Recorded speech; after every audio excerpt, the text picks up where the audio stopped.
আজকে ছিল ফ্রাইডে, তো আমি আমার দিনটাকে কিভাবে কাটালাম এটাই আপনাদের মাঝে শেয়ার করব ভাবলাম। হ্যালো এভরিওয়ান, আসসালামু আলাইকুম। সবাই কেমন আছেন? আবারও আপনাদের মাঝে একটি ছোট্ট ভ্লগ নিয়ে চলে আসলাম। তো আমি ফার্স্টেই খুব সকাল সকাল ঘুম থেকে উঠে পড়লাম। এরপরেই ভাবছিলাম চা খাবো, এই জন্য আমি চা বানাতে চলে গেলাম।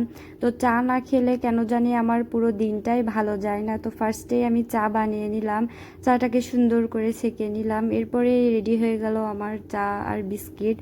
আর সকালে ঘুম থেকে উঠে ভেবে ভারী কিছু খাওয়াও যায় না, তো আমি চা আর বিস্কুটটা খেয়ে নিলাম।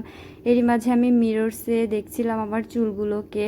স্টাডির জন্য আর বিশেষ করে আলসেমির কারণে চুলের কোনো কেয়ারই করা হয় না। তো ভাবলাম আজকে ফ্রি আছি, তো চুলের কেয়ার করা যাক। আমি প্যাকটা বানিয়ে ফেললাম। তো আমি প্যাক লাগানোর জন্য বসে পড়লাম। আম্মু সুন্দর করে আমার চুলে প্যাক লাগিয়ে দিচ্ছিল। তো প্যাক লাগাতে নিজে নিজে গেলে ওইভাবে সুন্দর করে দেওয়া হয় না। তো আম্মুকে বললাম, আম্মু আমার চুলে প্যাক লাগিয়ে দাও। তো আম্মু সুন্দর করে চুলে প্যাক লাগিয়ে দিল। তো এরই মাঝে ভাবলাম প্যাকটা শুকাইতেও সময় লাগবে, তো আমি আমার ড্রেসিং টেবিলে কেলে দিয়ে কিছু ডিজাইন করব। তো আমি বাচ্চাদের যে খেলনা ক্লেটা আছে ওইটাই আমি নিয়ে বসে পড়লাম। তো আমি ক্লেগুলোকে দেখতেছিলাম আর ভাবছিলাম কি বানাবো, কি ডিজাইন দিব। তো আমি মনে মনে ভাবলাম যে কিছু ফ্লাওয়ার্স বানাই। তো আমি আমার মন মতো একটা ফুলের শেপ দিয়ে নিলাম। তো এভাবে আরও কিছু ফ্লাওয়ার্স আমি বানিয়ে নিলাম।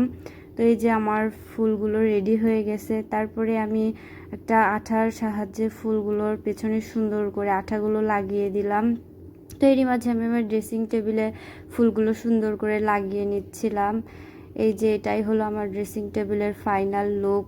তো আমি মনে মনে ভাবছিলাম আগের ডিজাইনটা ভালো ছিল নাকি এটা লাগানোর পরে ভালো লাগছে। তো মোটামুটি ভালোই লাগছিল। এরই মাঝে আমার চুলের প্যাকটা শুকিয়ে গেছে, আমি শাওয়ার নিয়ে আসলাম। তো শাওয়ার নিয়ে আসতেই দেখি আম্মুর রান্না হয়ে গেছে। তো আম্মু আমাকে খাবার দিয়ে দিল। আম্মু খিচুড়ির সাথে গরুর মাংস, বেগুন ভাজি, সাথে আচারও করেছিল। তো খিচুড়ি আমার খুবই পছন্দ, আমি মজা করে খেয়ে নিলাম। তো এরই মাঝে দেখছিলাম বারান্দা দিয়ে কুলফেলা আঙ্কেল যাচ্ছিল। তো আমি তাকে ডাক দিলাম এবং আমি কুলফি নিয়ে নিলাম। আমার বয়স যখন 4-5 বছর ছিল তখন থেকেই তার সাথে আমার পরিচয়, তার কুলফি আমার খুব পছন্দ। এরপরে আমি রুমে চলে এসে আমার চুলগুলোকে খুলে ফেললাম এবং দেখছিলাম কেমন শাইন দিচ্ছে। তো ভেজা থাকার কারণে এভাবে বোঝা যাচ্ছিল না। তো আবারও দেখাবে নেক্সট কোনো ভ্লগে। সবাই ভালো থাকবেন, সুস্থ থাকবেন। আল্লাহ হাফেজ।